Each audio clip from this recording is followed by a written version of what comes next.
the Around the NFL podcast. That pizza was great, Mark. From the Chris Westling podcast studio, it's Around the NFL.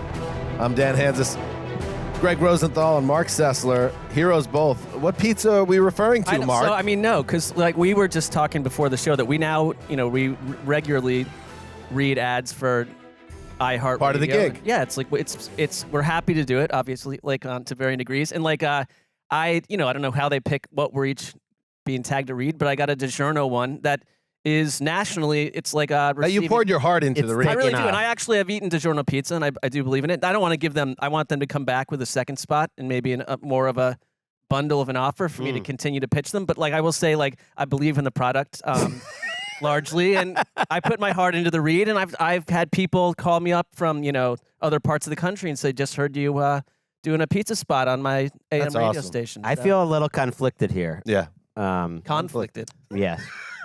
Because this Friday, sometimes I mention I do the pick show with Patrick and Cynthia, the game debut. Of course. This Friday, you guys can see the debut, 8 p.m. Eastern, of the Little Caesars in-show ad that we filmed weeks back. So it's a bit of a conflict here. Or multiple pizza You guys have the whole thing covered. Yeah, multiple pie houses want us to speak for them. So I think there is a certain absurdist humor to Mark doing a read for any food product. Yes. I got a lot of that, but it's you have seen me eat pizza. That would be, actually, you would be a great sponsor because you'd be like, I don't like much food. Bingo. But this food satisfies the market. I think to really get the cross promotion going with DiGiorno, it's now taking that. The first read was a little shock and awe, and now adding some nuance. Be like, listen, hi, I'm Mark. I don't like food, but when I must eat. Right. I like the pitch. I'm not I need more weight in the creative process here. They just kind of gave me the text last time, but I think now that they see the groundswell here. If you want to cook the meal, you better let me shop for the groceries. Hi, I'm Mark. On a typical 9-hour day at the office, I just drink 17 coffees and then a root beer. But I'll eat some DiGiorno. But I believe that. I've seen you eat pizza. It's one of the foods I have seen you eat. This is the Wednesday edition of Around the NFL. This is, that nice little that buffer zone. So we've moved away. We've moved out of the port of Super Wild Card weekend, and we have our preview episode of the divisional round, the best weekend of football of the year, coming up tomorrow. But for today, I think it'll be a good kind of sifting through. Let's be honest, the wreckage. Sifting through the wreckage. Dang. Of Super Wild Card weekend, and figuring out some of these teams that didn't go their way. What happens next? So we got that coming up. But before we do, once again, it's turning into the Jimmy Kimmel saying, we ran out of time for Matt Damon situation. Yeah. I did tease Colleen coming back, but listen, I don't have to get into it, and I won't. Colleen's not here today, so that is 3 straight weeks I've teased Colleen on the show. Next week, maybe. Hey, you know what? Let's go for it. Next week, Colleen returns. Looking forward to it. It's a good, part of your showman duties is just the build-up. Right. And she's been a part of that, too. There's I no know. doubt. I should have double-checked with her, but I just assumed, but you don't assume. In the words of the second bad guy in Under Siege 2, Dark Territory, assumption is the mother of all F-ups. That's what I did. You came up with that. He was pretty... I feel like I've been hearing that since I was a youth, but I don't know. The movie came out in 1995. Yeah. Well, you weren't a youth. You were in your 20s at that point, but you might have seen it in the theater. He elevated the phrase, no doubt. All right, let's get to the news. Came out of his ex-wife's body. Came out of his ex-wife's body. Came out of his ex-wife's body.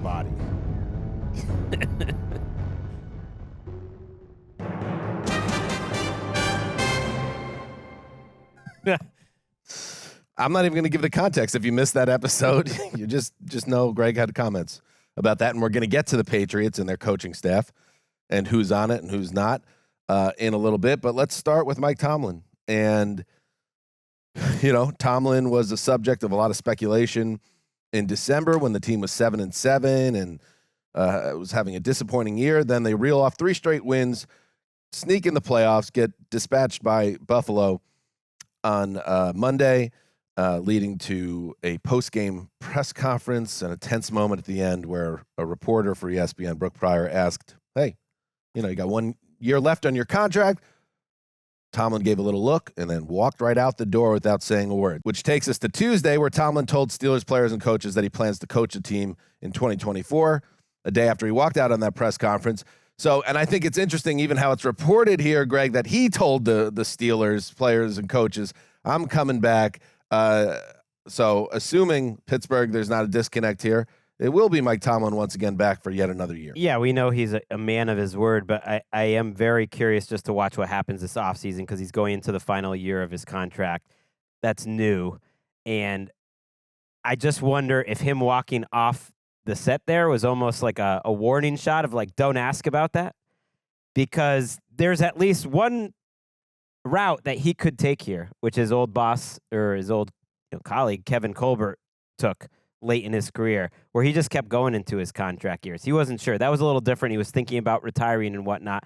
And I do wonder, and this would be something that will hang over the team, if Tomlin is interested in, like, maybe I will go into my contract year and not sign an extension here.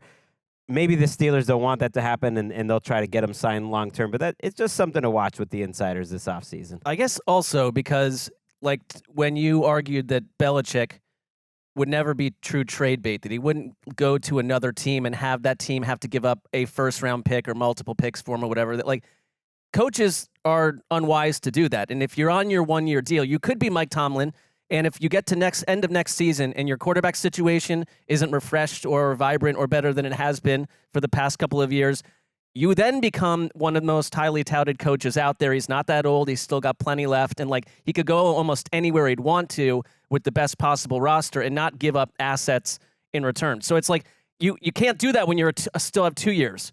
And so if you get to 1, you're getting closer to freedom if he wanted that. But right, and he sounds loyal to Pittsburgh to me also. Right, and he's also 20 years younger than Belichick. Could be a money thing too. Steelers, like, does he get the top of the coaching market money? Maybe he doesn't. Maybe it would take him becoming a free agent to do that. In other news, the New Orleans Saints make moves on their coaching staff, headlined by Pete Carmichael Jr., the longest tenured offensive coordinator in football. He will not return to the Saints in 2024. The head coach, Dennis Allen, announced that on Tuesday.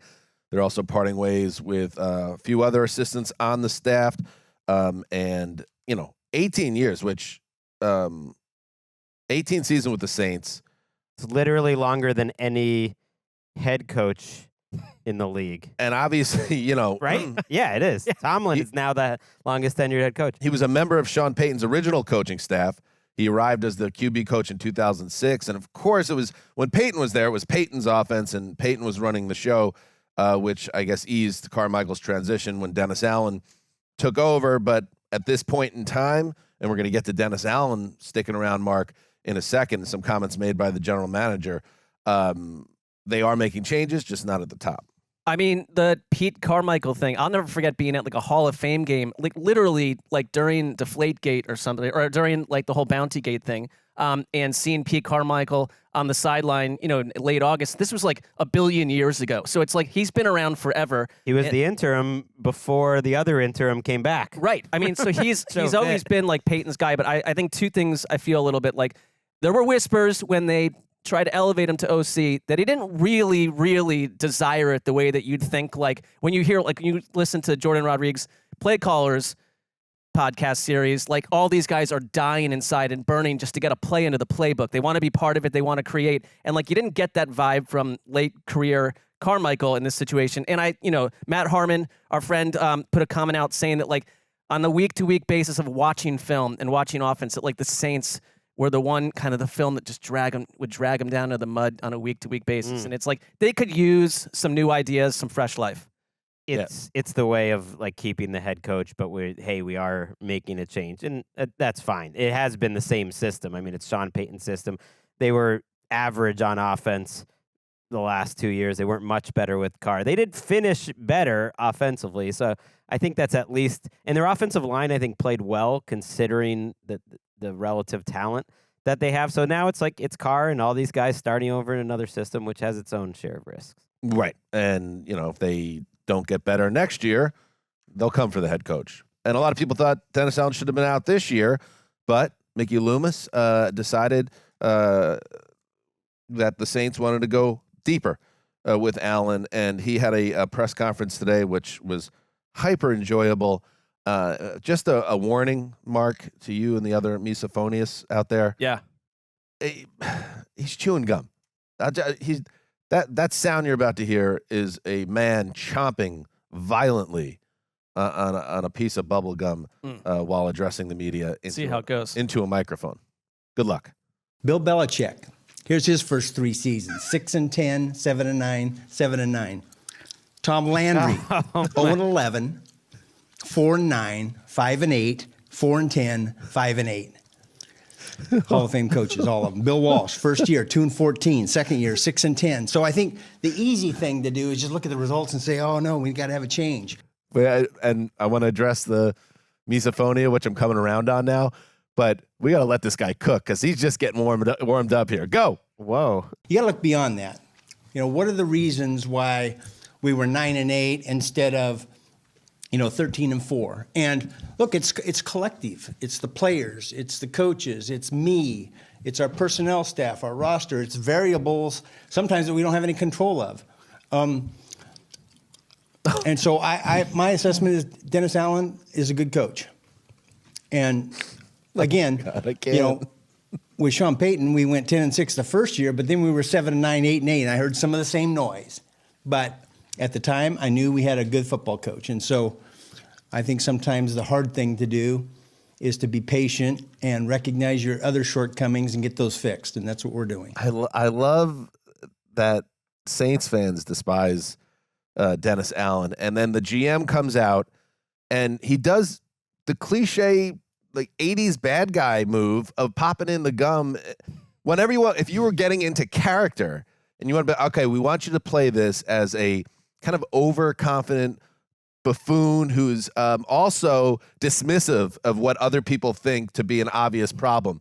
The first thing you do is you talk that way. And the second thing you do is you pop in the piece of gum because it adds to this allure that you're not even going to take this seriously, even though everyone around you is deadly serious about the problem around your organization or in your high school. Yeah, I mean, I was doing a thing where I'm watching him like on the monitor, and the whole noise part of it bothered me a little bit less. But then if I turned away and just did it like people driving around in the car right now, or running or jogging and listening to that, like it drove me 10 times more insane. But the hubris, the DJF element to all that, and the hubris to suggest to a room of like hardened football reporters that I'm going to list off 3 or 4 Hall of Fame head coaches from 20, 25 years ago who lived in a totally different NFL, and then say, I'm equating that to Dennis Allen. That's hubris. That's absurd. Maybe Jameis Winston should be the quarterback because there is some connective tissue there. When Winston was like trying to say, this isn't a shot at DA, we just made a team decision without him to score that touchdown, not realizing that he was actually making the coach look worse. In this situation, you are not helping Mickey Loomis, Dennis Allen, by invoking some of the great coaches in NFL history, saying that they started slowly and then came on. If anything, it just makes you look sillier and weaker by comparison. Yeah, because I don't know if he's counting Dennis Allen's Raiders I love it. days. I do love it. Because if you counted Dennis Allen's Raider days, you could keep those records rolling and start with 4-12, 4-12, chomp, chomp, chomp, 0-4, adding up to 24-46. I love Mickey Loomis still being around because there aren't many teams like this where he is Mickey, get off our show. The best in the NFL, and Pete Carmichael was like this too, at keeping his job. Like, he has been in this job for 24 years. Mickey Loomis, and he's not just the GM. He's the executive vice president. At one point, he was running the Pelicans. That was a long-term bit on this show. I don't believe he's still running. I mean, I know he's not still running the Pelicans anymore, but he has as much power, I believe, as almost any decision maker in the entire league because he almost feels like ownership. And I think you don't chew gum like that unless you are completely safe. And he's got he's got the media people that like are his guys. He's got the ones that are against him, and he's definitely firing back against the ones that are against him. He does some local radio hits where he just like goes off, and you're just like, wow, this guy is almost untouchable. And I think he likes his own fan base, Greggy. Like the way he was, and I'm joking but serious, but chewing the gum that way, addressing the media in that type of hyper confident way is being dismissive of what is he would if we could hear it clearly out in Southern California. In New Orleans, it must be an absolute blizzard of the criticism and negativity around the coaching staff and the team in general. So for him to come out publicly, like, I'd be pulling my hair out if I was a Saints fan, because I'm like, this is the guy that's leading us right now. Like, he's on his own planet. Well, he does that magic with the cap, year after year. There's also, not a lot of years like this one where there's some high-profile, attractive,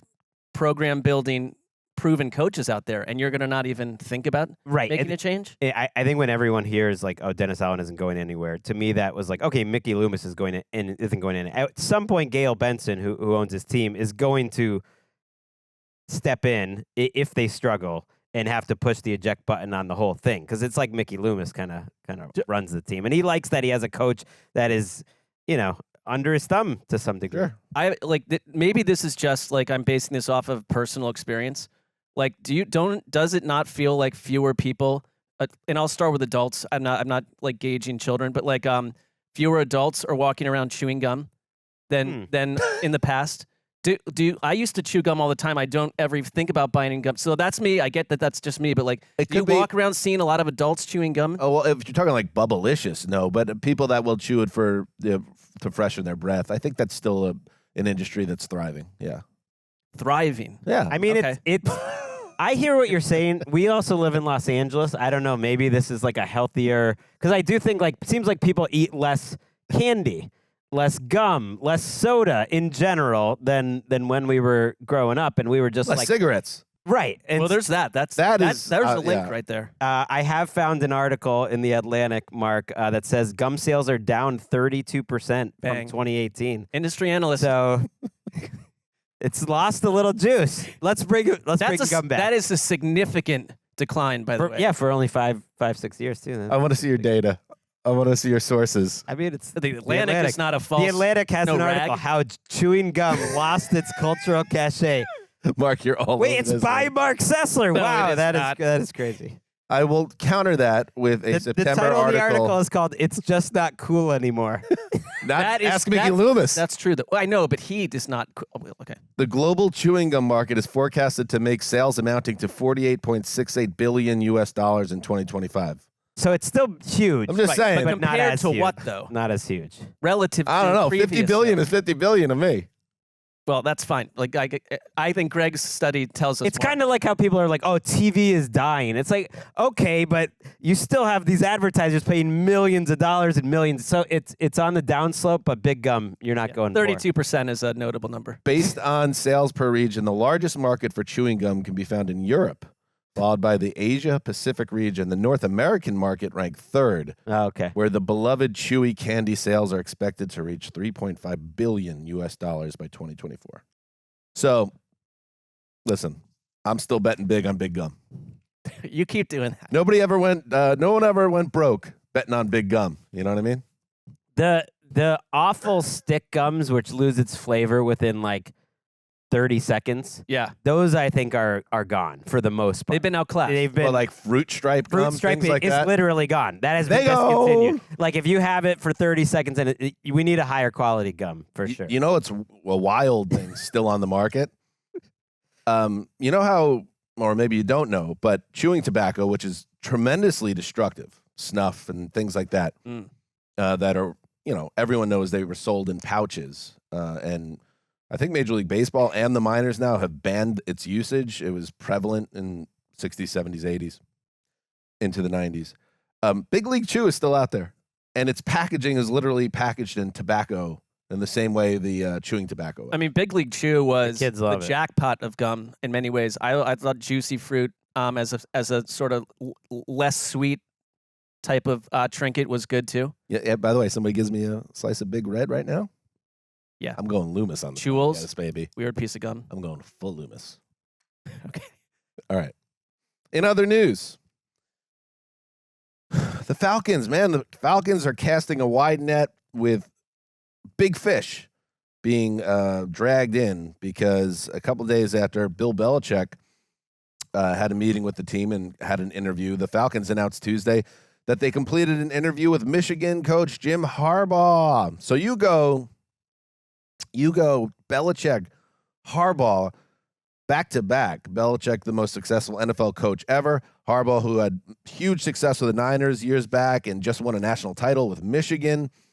I mean, you imagine this isn't going to end with them hiring, some offensive line coach. One of these dudes is probably going to be their coach, right? You would think so. And they have, we have a tracker for coaches and interviews. They have requested and started interviews with other candidates like Mike McDonald, the Ravens coordinator, and Bobby Slowick, the Texans. So they have had some Ejiro Evero, the Panthers. So they've dipped into that pool too, and yet it feels like they're the only team that's gone Harbaugh, Belichick. What a world that Jim Harbaugh and Bill Belichick are competing for a head coaching job in the year 2024. Yeah, and like Harbaugh's come vaguely close. There was interest with the Vikings 2 years ago I think he wanted the Chargers job a year ago also, which makes sense. He wanted the Broncos job last year too. They shot him down. I mean, I thought that when Michigan won that title, I was like, you got to give a thanks to the Vikings and the Broncos for turning him down. Yeah, I mean the Falcons though, it's like I could see Belichick being like, if I want the Falcons job, it's okay that we don't have a quarterback because I can do my Bill Belichick things and we'll find one. But like Jim Harbaugh almost, I feel like from the hit the ground running needs to be attached to like a promising young quarterback. I don't like the idea of him going 2 years with the chaos they've had. The buzz is he might want to draft one, depending on where he goes. That's what it is. J.J. McCarthy, his quarterback at Michigan, who's seen as kind of like a late first, second round type of guy. I mean, in fairness to Harbaugh, I don't think he's one of those coaches that can't be successful unless you give him a star quarterback. When he came to San Francisco, Alex Smith was a draft bust. Yep. Turned him into a big-time player, and then Colin Kaepernick took the league over for a while. And obviously in Michigan, he's found ways to make that organization. He just doesn't seem like someone that's going to hang around for 9 years somewhere. So it's like you don't want. No, you're kind of signing up. I think, and that might be the trepidation for a lot of these teams going back to last year is you know what you're going to get. He's going to be a pain in the ass. He's going to be maybe even maniacal. You're probably going to butt heads with him by the end of year one, but he's been successful everywhere he's gone. So that's a deal with the devil feels strong, but if you're getting into bed with Harbaugh, you make your team better, but it's going to be a huge pain in the ass. You'll be the center of attention. I'm waiting for one of these, dominoes to drop here. And part of it is as we're taping, we don't know about the Eagles and the Cowboys, and maybe that's holding things up. And then you also have the guys that are in the playoffs, like McDonald and Ben Johnson feels like the belle of the ball, the Lions OC who's going to get one of those jobs. So that's holding things up a little too. And I like that. You don't need to have this be such a mad dash.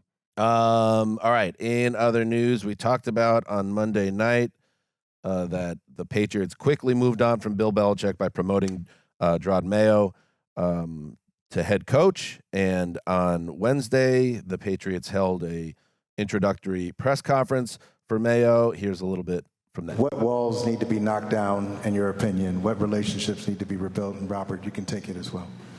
Yeah, as we evaluate the players, the scheme, and things like that, I think you have to evaluate the culture and evaluate how the pieces fit. I will say this, my philosophy, I don't want to be in an echo chamber. I just don't. I want people who are going to be honest and open and then hopefully come together and make a sound decision. That was really a theme. I watched Jerod Mayo. Man, it was like whiplash watching that compared to a Bill Belichick conference where he's just joking around. He wasn't nervous at all. You can see how he could be a charismatic speaker, but also pretty loose. But he hit that pretty hard, that he was less into the schemes and how everything's going to look and more about developing people. And really, he was as respectful as possible to Belichick, but saying kind of this needs to not just be a one-man operation. I want to listen to everyone in the building.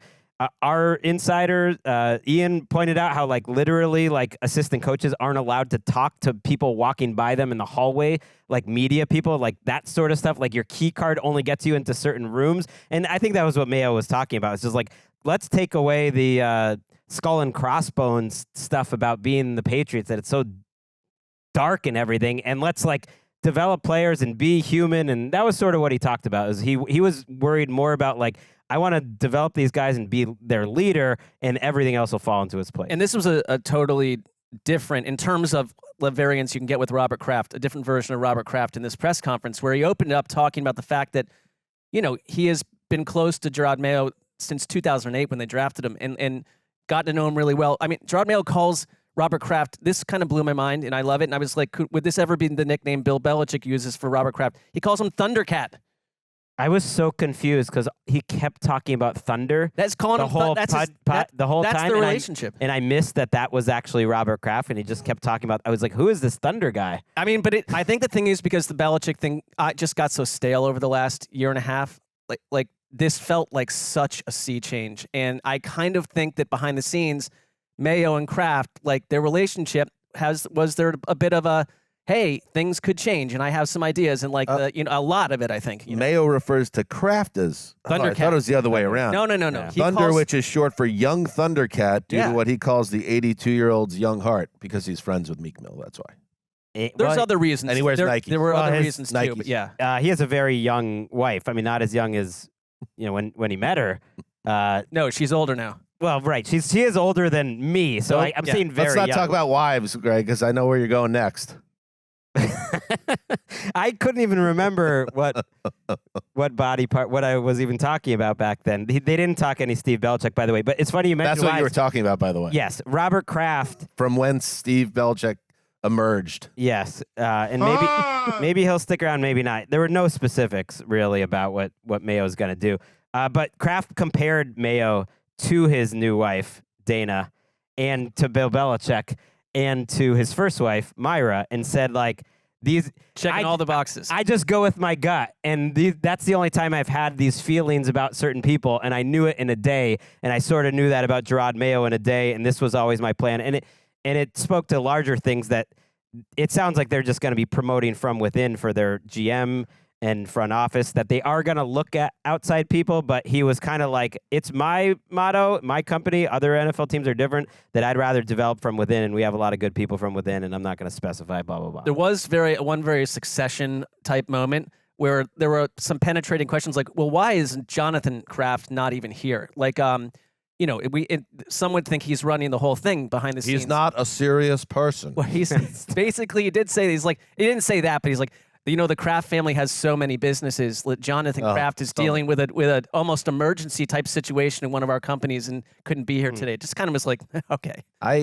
We'll see. I still think, Greg, we'll be talking about it as the months pass, that Robert's more involved than he's ever been. He was with decision making. Right. They asked him that question, and he said, I guess it's... Sorry, young Thundercat. Right, young Thundercat said it's going to be the same as it's always been. We don't get involved with that at all. We're going to trust them to do their jobs. We know what we don't know. We look at it like we're fans. The only time we get involved is if there's some sort of character issue thing, and other than that, we're going to trust them. There was one moment which it legitimately, the whole thing made me feel better about the Jerod Mayo thing. And we'll see. He's in a very difficult spot. But, he said, I'm not trying to be Bill Belichick. You can see that, and that's good. But there was a moment where they asked, whether, because he had said it was important, it meant a lot to him to be the first black head coach of the Patriots. And they asked Robert Kraft, is it important to you that he's the first black head coach? And Kraft had this answer, like, I don't see color. That doesn't matter to me. He just happened to be the best man for the job. And I thought the way Mayo then took what Kraft just said and answered it said a lot about him. I do see color, because I believe if you don't see color, you can't see racism. And whatever happens, black, white, disabled person, I've always, even someone with disabilities, I always, for the most part, people are like, when they're young, they kind of make the spot hot. Younger people know what that means. But what I would say is, no, I want you to be able to go up to those people and really understand those people. So it goes back to whatever it is, black, white, yellow, it really doesn't matter, but it does matter so we can try to fix a problem that we all know we have. For him to say that right next to Kraft, after Kraft said that, I thought was telling, and it was great. And I just think it just shows he's not afraid, and he kind of knows being a black coach in Boston is going to be tricky. A lot of people, I already saw it, aren't going to even like those comments. like it's says a lot about him. I think that he could have the respect of Kraft to kind of go against what Kraft just said right next to him and address kind of a serious topic, but in a totally respectable and respectful way, and be like, yeah, like I am the first black coach for the Patriots, and like I know that might be a thing, and I don't know. I think Kraft better meant about well. the whole thing. I think it's about a bit of an outdated cliche for someone that is open-minded about things and race relations to say that I don't see color. That's now not necessarily the way to go about it, but 20 years ago or whatever, that's what everyone would say if you were trying to express yourself in a certain way. Boston sports has a horrendous history when it comes to black players and coaches, and look at all the major teams, whether it's the Red Sox, the Celtics, and the Patriots. And I know Belichick's been there forever, but 2024 it took to get your first black coach. Yep. That was obviously overdue. Let's see how Mr. Mayo. I gotta defend my Celtics, at least the organization, not the fans. Okay. They broke a lot of boundaries. Of course, Bill Russell as a head coach early in the NBA, I think a first winning championship, stuff like that, and bringing players in. But you're absolutely right. It's a little thorny, and that's why I thought that moment it was pretty interesting. That Bill Russell documentary was eye-opening. What he went through. Okay, let's take a break, and then when we get back, we will. And this isn't easy work, but we've brought the wrecking ball out. We've brought all the trucks are rolling in, the backhoes, and we are sifting through the wreckage of Wild Card Weekend. Common men, that's what it's about. We'll be right back. All right, welcome back. All right, I was just saying that we're sifting through the wreckage. Here's what I want everyone to be doing. Mark, I want you to be in one of the trucks, but on a construction site, there's just always one guy, even if it's just rubble, just shooting water somewhere.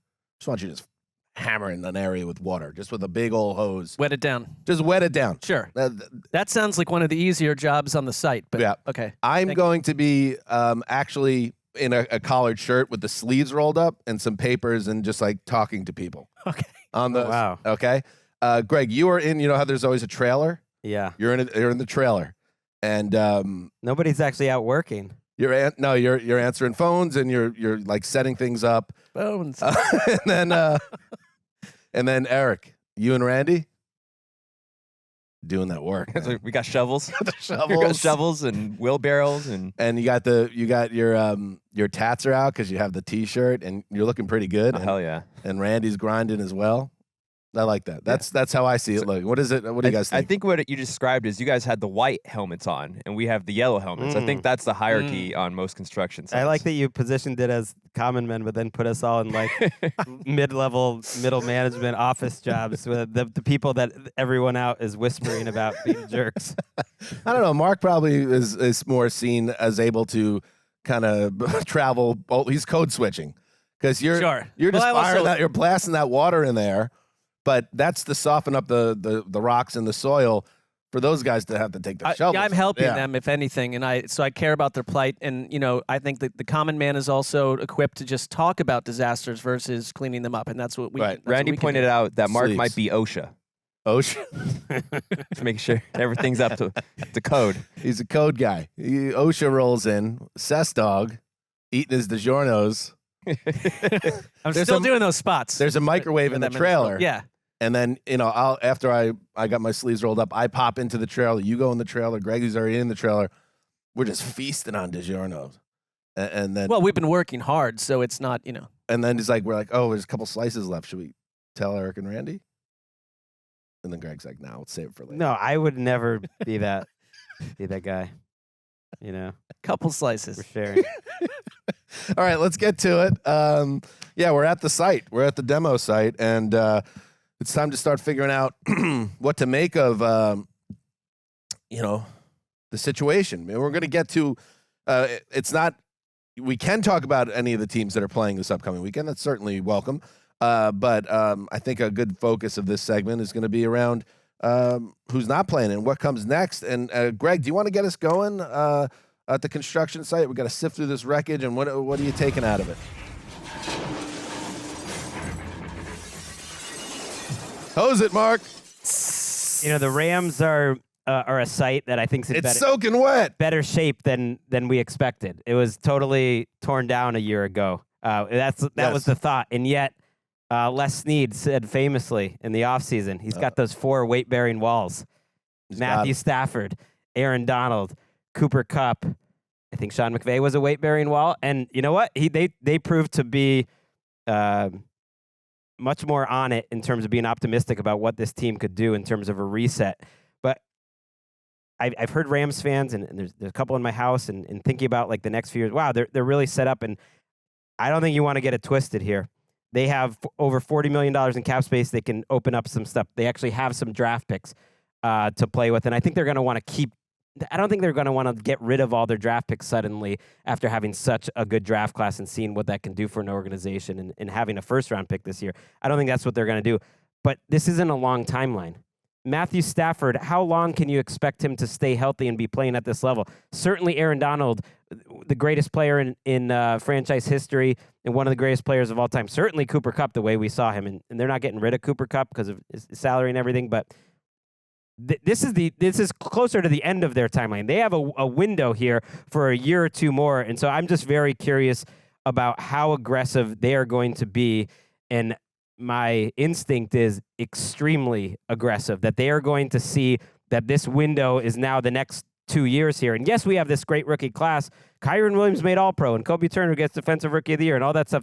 That's all great, but now is their window, and I think they are going to be as aggressive as any team trying to bring in more firepower on both sides of the ball, especially defense, but maybe some more weapons on the offensive side too. And one of the teams, to me, that's going to define the offseason because we've seen that they're not afraid to be aggressive. I think it's a great call. They did it a couple years ago, and we were like, oh, they bought that title on credit, and now they're going to have to pay the price. Not if you're well-run, not if you know what to do. And that is great the way he explained that, Snead, because it's so true. If you have the pillars, whether you want to call them walls or pillars or whatever, construction stuff, if you have that base, you could build around it pretty quickly. And they have like literally no dead money. And dead money is not a killer. They did make the playoffs with that much dead money, but they like ate, tens and tens of millions of dollars in dead money last year, so that they can open it all up now. He's Kobe Turner is the defensive rookie of the year of Gregg Rosenthal. I said votes. I think he's going to get called votes. him it outright, but I could be wrong. He's in that world. I mean, he's probably going to come in third if I had to guess. McVay came out, and this is no surprise, completely strongly and said we're 100% behind Matthew Stafford for next season. I'm with you that that there is the health concern with him. Stafford and Donald also confirmed they're both coming back, which was a question. So you don't have. It's not an immediate offseason thing, but like they put a 4th-round pick into Stetson Bennett, one of the few players that didn't work out last year. It's like there is a world where if you're Sean McVay, you want to keep firing and bringing in quarterbacks and developing and getting something, because I don't know if that's the time though. I think it is actually. I think now it's is like the time. You put him but behind that costs Stafford. money and that costs resources. Don't you want to A draft pick though? I'm saying like not a high draft pick. They'll be like, in the mix. Keep bringing in quarterbacks, and then there'll be a time to go maybe chase a veteran. But like you've got an MVP level quarterback for next season, and that's what I mean. Like use any premium picks and your money, like build around him and go for it. Most likely, I agree. Although this is, by all accounts, a really deep quarterback class, and it would not surprise me at all if they look heavily into a 1st or 2nd round quarterback, because now to me is the time. I really believe in that. I think the Packers have shown that that's a great way to do it. I think the Patriots used to back in the day, and it was smart. And maybe it's not your 1st round pick, but maybe your 2nd. See now I don't agree with you anymore, because I agreed with your initial conceit, but I would say that if you're going to go all in this short window where you only got how many elite years left do you have of Stafford and Donald and Kupp? Like this is the time. But that was the whole thing where people it. killed the Packers for taking Love. I think they dedicated with free agency, with trades, certainly with their other draft picks, but they got to be feeling pretty good. They just got 4 more weight-bearing walls. Maybe they're not walls quite yet, but 4 rookie starters who are going to play for them for 4 years without having a 1st-round pick in Avila and Byron Young. And so I think they'll feel confident that they can keep adding. But quarterback is a tricky spot. Go ahead, Mark. I would point to a team that lost, the Cleveland Browns, and they had a nice season. I mean, it ended on a high note before the playoff game when you went out and got Flacco, and I think it's like, cool, Kevin Stefanski might be the coach of the year, and a lot of this stuff was good, except you look at what's happened since. Today, they fire Stump Mitchell, the running back coach, who's a very good running backs coach and went through this entire journey without Nick Chubb. They fire their tight ends coach, T.C. McCartney, in a year when David Njoku turned into like a top 5 tight end. They fired their offensive coordinator. So, I mean, there's inside the building, there's wanting to reimagine certain things. And I think a lot of that has to do with the quarterback that we were able to forget about, Deshaun Watson.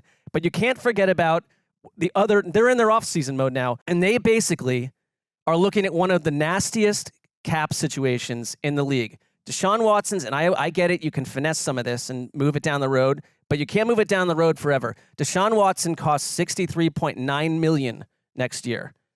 That is a player who's not been worth 1/5 of that right now.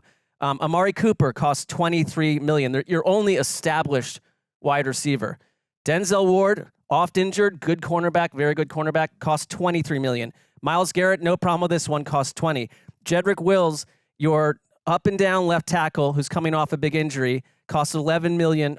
Is getting more and more expensive. So it's like you're this top heavy roster. They essentially have the second most dead money in the league. They're $11 million in the red with the second highest cap charge. So it's like Andrew Berry did an awesome job last offseason of adding a bunch of players that changed that defense, and yet you remain a team that is somewhat hung out to dry by the trade you made for a quarterback that's done nothing to suggest that he's been worth that deal. And I think it just, despite all the feel good, Kevin Stefanski is back in a place where this can change so quickly. Look at Nick Sirianni. It can all change so fast if you're going to get another year of Deshaun Watson underperforming, not being the guy you wanted, and you can't surround him with the pieces he needs in a really thorny AFC North. It's like, I trust them because of what they did last offseason, and I think they all proved, like GM coach, that they're very capable.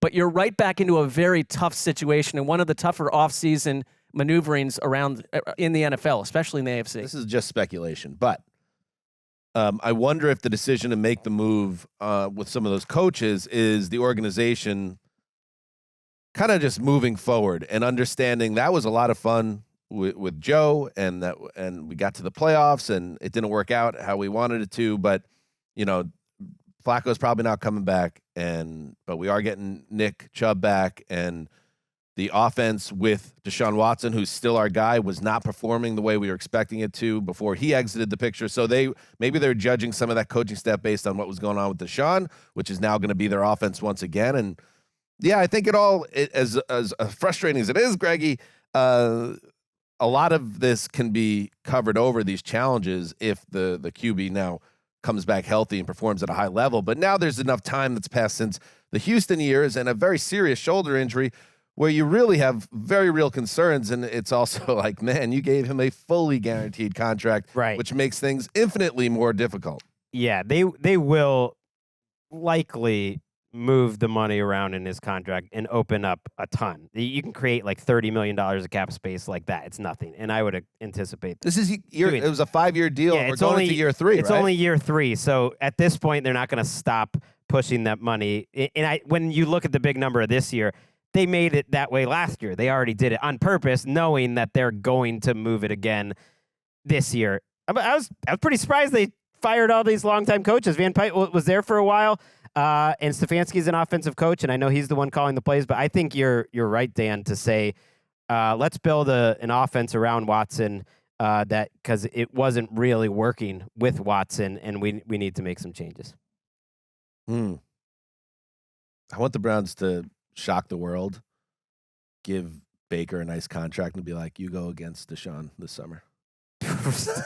I mean, there are a lot of Browns fans out there obviously rooting hard for Baker Mayfield, and I mean, I think there's got to be some thought. Let's write that wrong. That would be That would be totally intriguing. And be like, Baker, we can't give you like a big contract, but we're not joking around here. You go against Watson this summer, and we're going to pick the best quarterback. That'll be a healthy atmosphere for everyone. All right, let's sift through some more wreckage. All right, look at that. Got to move it. That's a toilet bowl. Oh, there's a baby. Got it. Safe. All right, moving on. Okay, dog collar. Don't see the dog. Okay, here we go. Zaddy, there he is. What's up, Zaddy? Zaddy. I'm wondering, and I'm wondering, and by the time this podcast hits, who knows? Maybe Zaddy's out of a job, in which case, apologies, but just still enjoy the conversation. I'm wondering if the reason Mike McCarthy hasn't been fired yet is because Jerod is very seriously considering not firing Mike McCarthy. And I know that's not what people want to hear because Mike McCarthy's not overly popular or seen as a difference maker. But I also see the other side of this, which is, and one thing we didn't really dig into, we did mention on Sunday that Dak played poorly in the game. But in general, Dak has one more year left on his deal. And the reporting out there in early December was, the Cowboys are very interested, and probably still are, in redoing the deal or extending the deal and making him the highest paid quarterback in the league. I wonder if Jerry Jones is having a little change of heart, or if he's not, maybe he should. Not in the sense of let's get rid of Dak and trade him, which is, I think, insane.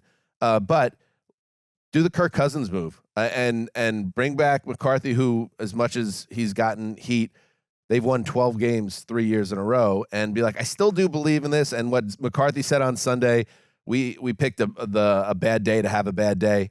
And if you believe in the organization, you make some moves to try to get the roster better and make 2024 basically we're all in with this core one last time. And if it doesn't work, not only is Zaddy gone, they can have a real conversation about Dak and whether he is the future of the organization. If the goal is truly to win Lombardi But trophies. give him the contract or not? Don't. Let him play out the contract, just like the Minnesota Vikings did.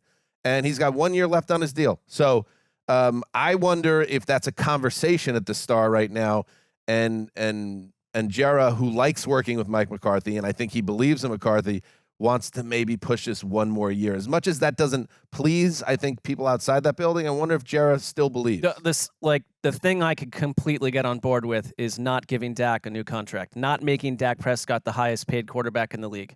Here's the thing with the highest paid quarterback in the league, that might not be the worst thing. If you're a top, I would say 13 quarterback, you will be the highest paid quarterback in the league. Why does it have to happen? Maybe that's wrong though. Why does it have to happen right now though? I think it's fair to wonder, to have a bit of a wandering eye with the whole Dak Prescott experience. I get the sample size, big season, he was right in that MVP conversation. It looks like he'll be the second. I think he was the second team All-Pro, slightly over 30. And he's 30. Yeah. He's got a long runway. Are we just exhaust? Because I feel just exhaustion with Dak Prescott versus it's sometimes looking at actually who he is technically. The hot taker move here is just, and that's almost what the Cowboys exist now, just for hot talk radio and these talking head TV shows to have their mid-January to February filled up. I'm not saying they should dump Dak, and Dak is actually the problem. Mike McCarthy, who I love, is fine. I'm just saying if it's truly, if you want to look at this globally, it's a combination of everything, and getting rid of McCarthy to bring someone else, but then keeping Dak, who has struggled mightily in the postseason, with the exception of a few cases. You might get the same results next year. But the everything is Jerry Jones. That's the everything. Because, yes, they can run it back, and I don't think that's crazy. And some respected reporters in Dallas are with you, Dan, that the longer this drags on, the more they think there's a chance for McCarthy that he's going to end up staying. But it's we just went through that all in one more time season, and it's just tough with this team in general because it's just a very tough spot. There's no easy answer because if you go through it all again, it's just all preamble to getting back to the playoffs again. And why would we expect anything to be different again when it's been the exact same year after year? And yet I wouldn't blame them. I'm with you. I wouldn't blame them for keeping McCarthy. Maybe Dan Quinn is gone because he's getting so many coaching interviews and his defense more or less collapsed down the stretch. It wasn't Eagles level, but I saw a stat that 5 of his 7 lowest EPA per play games in his entire tenure with the Cowboys were in the second half of this season. So they had some pretty bad defensive games, and so that will be a bit of a shakeup, but it's tricky because if you say okay, this is it, the last time, they kind of were saying that this year too, and they talked so well and it all seemed different and then it wasn't different. Yeah. This loss, don't get me wrong, was worse than the others. The last couple of years, they were getting beat by truly big-time teams. Not to take anything away from the Packers and their rise here, but that's the type of loss. If McCarthy does get fired, he does deserve it because there was just so much pressure on that game and they flop. But I just think it's a little bit, if they go and fire him and bring in, I don't know, Bobby Slowick, like, you still got Dak, and you still got the same core of a team that melted down last year. Don't be surprised if we're having the same conversation next year, just with a different head coach. Here's the thing. Now, actually, I don't think this is hot takey, but I think now would be the time to trade Dak. His value, like, it wouldn't be after he's like you play it out and you get to the franchise tag, and it's kind of like a mid-level year, and then if you want to be bold about it, be bold because you'd get a ton. And I don't necessarily think it's like the best idea, but I do think NFL teams could be a little more like NBA teams and like considering this stuff with high-level players. But imagine what you would get for Dak right now. We've talked about this for years. You would maybe get a top 5 draft pick. Football is completely different than basketball. We've talked about it for years, Greg. Jerod loves his stars, and he's loyal to his stars, and I think he sees Dak Prescott at a level of QB. And in fairness, and it got a little quiet amongst the football cognoscente, Dak, I don't think has gotten enough criticism for how poorly he played in that game. For all the talk, and it's not just you, Greg. And I was very positive about Dak this year too, but like he flopped epically in that game. A game that the defense, pooped the bed. But there was a world where Dak says, F it, that we're not going out like this. I'm putting up 40 points too, and let's see what happens. And they just weren't up for it. So it's just like, how much longer do we could look at McCarthy because he's the easy target and he's the bigger target, but McCarthy is the easy target, but it's also a fair target. I didn't say it's unfair, but I'm saying don't say this is McCarthy's fault and then not look at the QB. I'll look at both, and I'll look at the experience of the entire team. First of all, it was a year ago when McCarthy's like, I'm going to make my big move. I'm firing our offensive coordinator because I'm better. And look, their offense was great in a lot of ways, but collapsed at the exact same time they collapsed the year before and the year before. It's like, but I'm just gonna say, like, I think they collapsed in large part because the QB played like dog on Sunday. Like I don't know how much I put on but that happened in big losses. I just don't know how much I can put on the coaching staff for the way that Prescott played. on Sunday. I mean, I guess like you can. It's two pieces of the same pie. But I mean, what we're talking about is like what you're talking about. I think for the most part is like 4 drives, and that was it. The season was the game was over because the defense is so bad. Because I disagree. Like the defense had an all-time meltdown, and Dak couldn't afford to have 4 slow drives, and that was all it was. It was like a couple punts. And it was those interceptions. And you're right, those 4 drives. I mean, the pick 6 ended the game. He was a disaster on those 4 drives. No argument. And the game was basically over after those 4 drives. After that, it's like they. I think if you're Jerry Jones, like you're in Texas and your mind is exploding watching C.J. Stroud, who cost very little money, executing like a team in his rookie season in the playoffs, where yours, who is celebrated with like 25-minute long press conferences and endless money, melts down. That you throw those press conferences and you spend that money. Like Jerry's been telling us Dak is a Hall of Fame great for years now. Right. But we just haven't seen it. But he's been telling us the Cowboys are great. It's like I kind of think is like. These are just stories. They're storylines. They're narratives. I don't want to read this story again. Right, but the thing that is so hard is when you say everything, to me, that's Jerry Jones, and so there's something here that you can't put your finger on in terms of like they feel the heat in a big spot because Dak had the worst 4 quarters of his life. I mean, the worst 4 drives I would say of his career considering the spot, and then played well after that, but the game was basically over. Because of the defense. Like, Micah Parsons had the worst day of his life. Stephon Gilmore had the worst day of his life. Zach Martin, you're literally the best player since the triplets left, was getting dominated in that game. Like, they all no-showed. Mike McCarthy no-showed. Like, Dan Quinn no-showed. So it's kind of like, what the hell? What do we do? Like, organizational you know what meltdown. I mean? Right. I'm with you on Dak, and he's the quarterback, but it's like everyone sucked. And that's why they're in a tough spot because I guess the kind of basic move is like, fire the coach. And they're having the same conversation in Philadelphia right now. But if you keep everything else for the most part, can you really expect a change? Because they obviously need to. All right. Greg, you want to do a quickie? I'll do a quickie on a team that is out of the playoffs. It's the Seattle Seahawks. John Schneider held a press conference on Tuesday. I just found we're on an alternate site. This is not the wild card site. This is a site. Well, but they're reconstructing. They expected to be back in the playoffs. They had that loss to the Steelers that knocked them out. They were in position, And this press conference was fascinating because it made, first of all, Schneider, I don't know if he rubbed me the wrong way, but he was enjoying, he's the man now.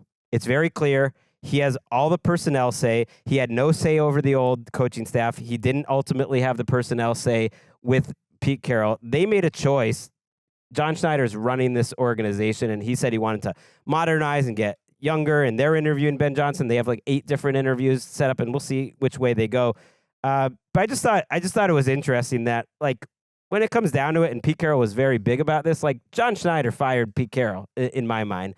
And it sounded like this was in the works for weeks, and that ownership decided that we want to give John Schneider a chance to go run this organization. And that's great. He's been there a long time. They know him. And it was just, I thought, telling in that this thing that, like, it's all, like, he has now a ton of power compared to whatever coach is going to come in.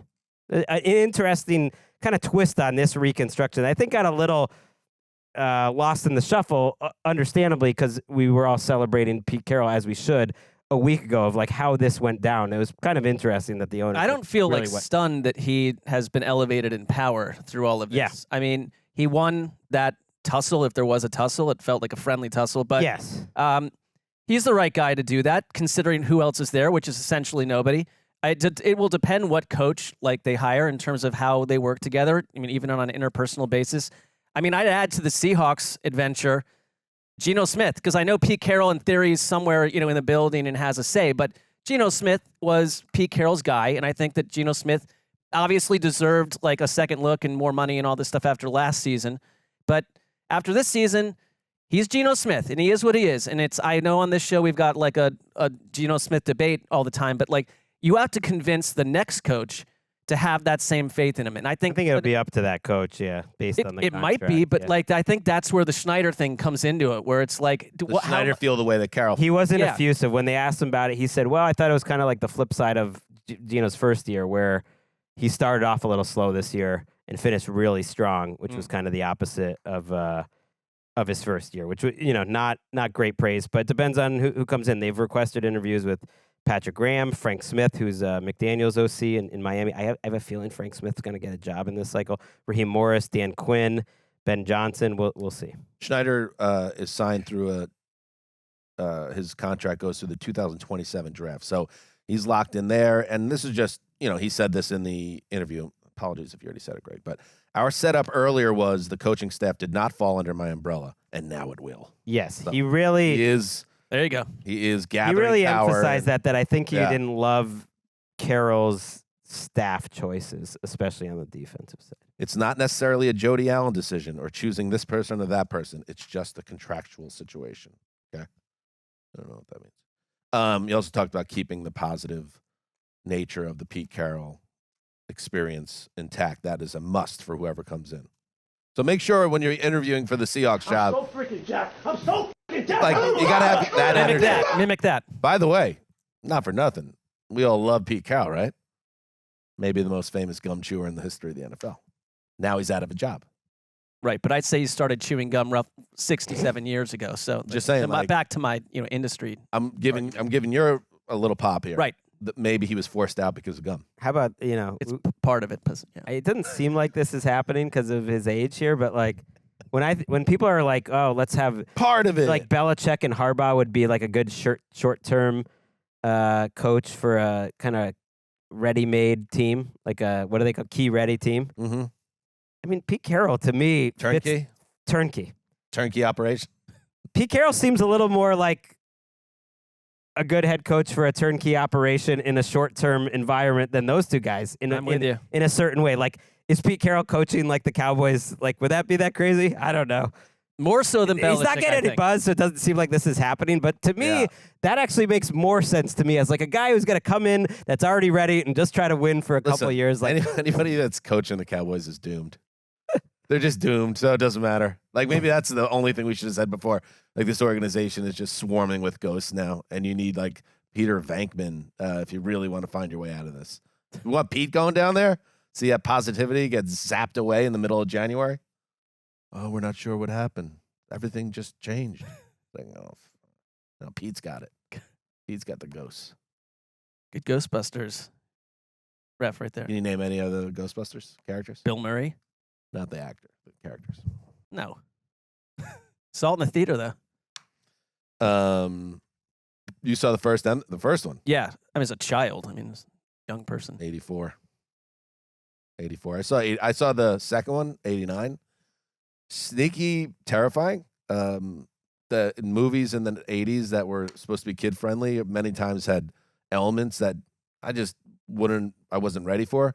The fact that the painting that was scary. Came to life, and he was a horrific man. That was scary. There's also a scene where a witch flies in from the sky into this high-rise condo in New York and steals the baby.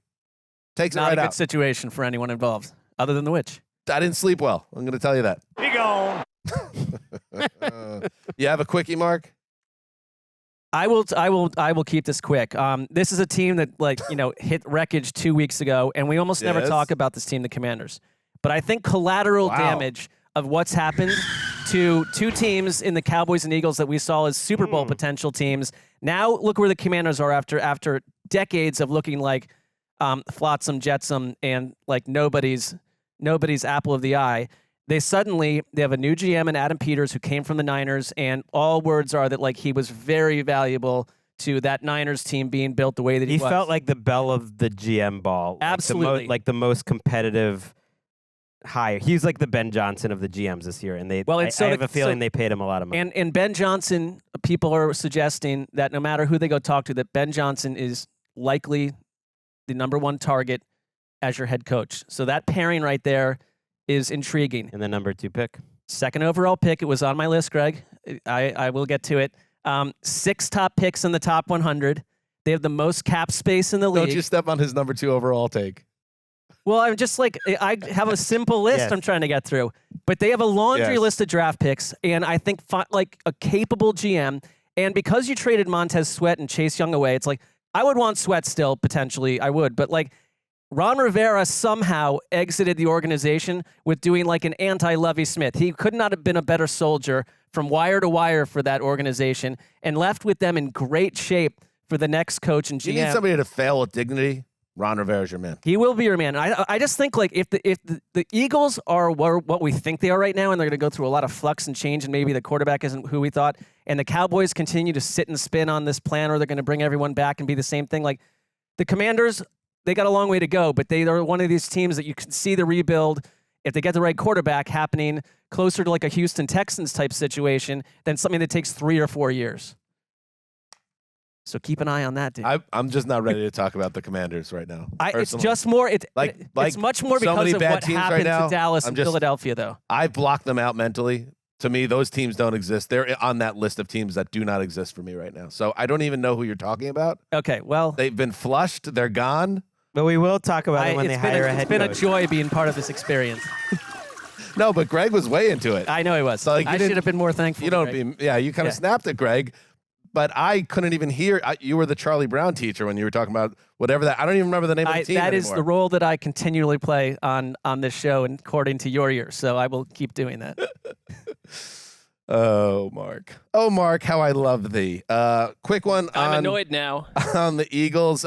If I'm Jeffrey Lurie and Bradley Cooper, I'm sitting down with Jason Kelce, and it's not talking about retirement or any of that, although it looks like he's retiring. But I'm going to just find out. I just need the dirt, man. You just got to tell me the real stuff, because I know you get it and you see. Tell me if the coaches need to go. Tell me which guys are cancers in the locker room. Do the organization this one last solid and let us know what the hell happened here, because I think Jason Kelce is the type of dude that could give you some straight answers, because I think beyond Nick Sirianni's inability to stop the bleeding, I think there was some maybe bad apples in that locker room, and the chemistry of the team went south too. And that happens in all different sports. So somebody has to tell Bradley Cooper and Jeffrey Lurie who stays and who goes. And my other point is that Julio Jones, and it was sad to see him exit with a concussion in what might be his last game. He's like the Simpsons. I was thinking about this. The first 10 years, just the best, maybe the best ever, one of the best ever. But I just hang around so long, it's starting to dilute how great he was. So I just want Julio Jones to retire now. That's my. I think he could be. I mean, he's also sort of the American Office. on some level too, which crashed and burned hard at the end, where it was like, wait a minute, Absolutely. we've solved all these storylines. It's been great, and you're still on for 4 more years. Because you need to make money. We get it. Everyone had to pay the bills. We'll be a Hall of Famer someday. You know, if Matt Ryan had just put it on his hands a little more in that wild card game, Eagles maybe never win that Super Bowl. People kind of forget the Falcons had a real chance at that. Had a one-on-one matchup, and Ryan skies it out of the end zone on like second down, I believe. I'm with you. I have a feeling this Eagles news, one way or another, is coming today. So no need to say too much more. We have a show tomorrow, so We do. Yeah. we could say more then. Clean up the wreckage of this segment on tomorrow's show. How about that? Tomorrow, yes, it is the divisional round preview. So we'll break down all the games, and they're all excellent. I mean, there's not sometimes, you know, someone sneaks through the wild card round, and it's a nice story, and then you start getting toward the next week of football. You're like, ugh. Now you're going to get killed. We're cleaning them up next week. And now instead of like 4 great games, you're going to have this one game that sucks, and then we have to hope the other. No, I think you can make a case for every game here. Greg, give me one game you're certain about the outcome on Saturday. No, I don't have one. I do. Texans beat Ravens. Oh, you want it. You need it. It's happening. You want it and you need it. I have to Is he follow gonna up. do it? I have to, well, that's a good tease. I have to follow up on what I said on Sunday, which is one of those teams, the Darlings, the Texans and the Packers, will win. So I got to pick one of them. Will you lock up a team? These are all things that we need to talk about. Yes. Winston Zedmore, Raymond Stans, and Dr. Egon Spangler were the rest of the Ghostbusters with Dr. Peter Venkman. Which one was Murray? Dr. Oh, okay. Peter Venkman. I'm surprised. Yeah. I don't know. You are so plugged in on this film. I haven't tried. Young children. I've watched the Yeah. Ghostbuster films many times in the last 5 years. Ghostbusters Very logical. has had a surprisingly long shelf life. I wouldn't say it had like a huge impact on my upbringing, although I do have a lot of the Bobby Brown Vigo rap memorized in my head. But I was surprised at Care to do it? Halloween how many little kids are still wearing Ghostbusters gear. So it's still happening. Well, the new movie Still that came happening. out was very good, Yeah. I thought, too. Still happening. That hooked them back in. I mean, that happened to my kids too. Got the Stranger Things kids in it. Always a smart move. Get Rudd involved. It's a Dan Hanzus. It's a natural. That's one you do keep recreating because it's like kids and ghosts. Yeah, they just got it well together. Thank you, Paul Rudd. All right, that's it. We'll be back on Thursday. Until then, you know what you need to do. Heed the call.